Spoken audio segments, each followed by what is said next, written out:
Psych2Go is a digital media organization that raises mental health awareness by presenting psychological topics in a digestible and relatable manner. Please share our content with those who need it. Hi everyone. Before we start this video, we wanted to give all of you a big thank you. Psych2Go's vision is to make psychology more accessible to everyone. Today's topic is on 5 interesting behaviors that may be linked to psychopathy. If you could share this video with someone who's interested in learning more about psychology, that would be a major help to the vision. Everybody is in some way familiar with the common ideas we collectively have about how a psychopath behaves, or characteristics they may have.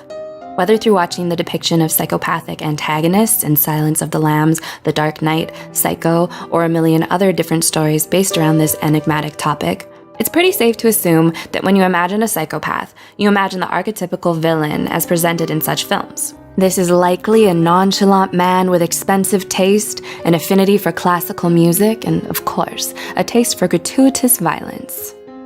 Many behaviors that these characters in films display are inaccurate. Others, however, can be backed up by evidence provided by psychological research. There is the question of where the association between some behaviors or characteristics came from, and whether there is any truth to these. Here are 5 weird behaviors and characteristics that have been proven to have a possible link to psychopathy. 1. Music taste. An example of a characteristic very commonly associated with psychopathy in films is taste in music. If you were to watch any archetypical psychopath film, it's almost a certainty that the person in question will have an odd obsession with classical music. Where this idea comes from is unknown, but there is, however, evidence that your taste in music could reveal how psychopathic you are. A psychology study was done on this topic by researchers at New York University, including Dr. Pascal Wallisch.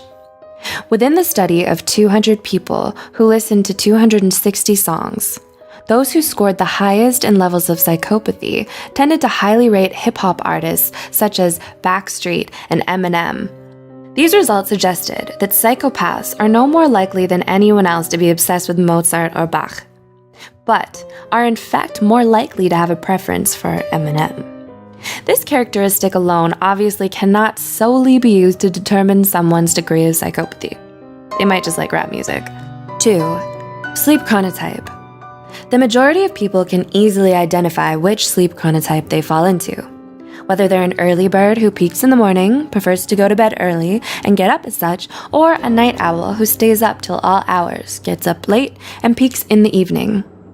This could act as an indicator of psychopathy or other antisocial personality disorders, as evidenced by a study done by Dr. Peter Jonassen.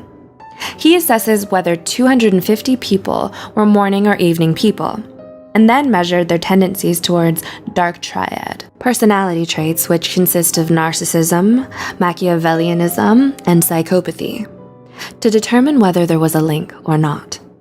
Jonassen found that those who were awake late at night showed greater antisocial tendencies than those who went to bed earlier. Further, he suggested there was an evolutionary basis for the preference to stay up late at night, and its link to antisocial behavior. For example, they have predatory advantages as others have diminished cognitive function or are sleeping. He also linked this to the fact that most crimes and sexual activity peak at night, suggesting such a link. This is evidence for the idea that someone's sleep chronotype and whether they like to stay up late at night could give an insight into if they are psychopathic or not. 3. Yawning. Among the many mysteries in life is the almost contagious nature of yawning. Psychological research has suggested that it's linked to empathy. This has been used to explain why when seeing someone else yawn, you're more likely to imitate the behavior subconsciously if you know them or have a close relationship. You're less likely to do so with a stranger or someone you don't like. A key aspect of psychopathy is a complete lack of empathy, making someone who is a psychopath or a sociopath essentially immune to this contagious behavior, as this key aspect, empathy, is missing. Researchers at Baylor University conducted a study about this with 135 participants who took the Psychopathic Personality Inventory Revised, or PPPI-R. And then a contagious yawn experiment. The cold-heartedness part of the psychopathy scale was found to have a strong correlation to whether or not the person yawned. The more cold-hearted and less empathetic a subject was, the less likely they were to yawn. Try doing a mini experiment where you go to work or school, for example. Try and observe whether there's a difference in this behavior between people who are very kind and compassionate and those who are more indifferent and nonchalant. Be sure to comment down below what you find. 4. Posting selfies. Using social media and posting content such as selfies online these days is common and something everyone does. But we all know someone who is constantly filling your feed with countless photos of themselves. This has been suggested to be a possible indicator of how psychopathic they are. A study done at Ohio State University attempted to link the amount of selfies men posted to how psychopathic they were. They did this using a sample of 800 men aged 18 to 40. They found the expected link between how narcissistic, an antisocial trait, and self-objectifying these men were, and how many selfies they posted online. This also increased with those who edited their photos before posting. They also found that these men who posted more selfies also scored highly on their levels of psychopathy, which means the scores were above average. If you know any men, or are someone who very frequently posts selfies on Instagram or Snapchat, this could be a sign of higher levels of antisocial traits, such as narcissism and, more importantly, psychopathy. And lastly, sense of smell. A weirder characteristic that has been suggested to have a link to psychopathy is the sense of smell. Having an impaired sense of smell could be linked to psychopathy, according to a study done by Mehmet Mahmout and Richard Stevenson from Sydney Macquarie University.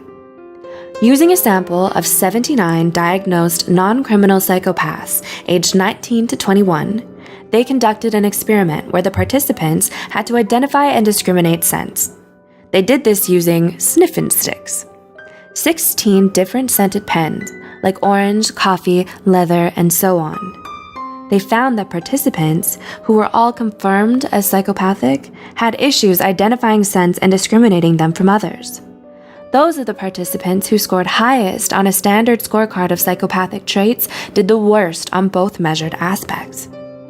This has been suggested to be due to abnormalities or damage in the orbifrontal cortex, an area of the brain which has been independently implicated in both antisocial disorders, including psychopathy, and having an impaired sense of smell.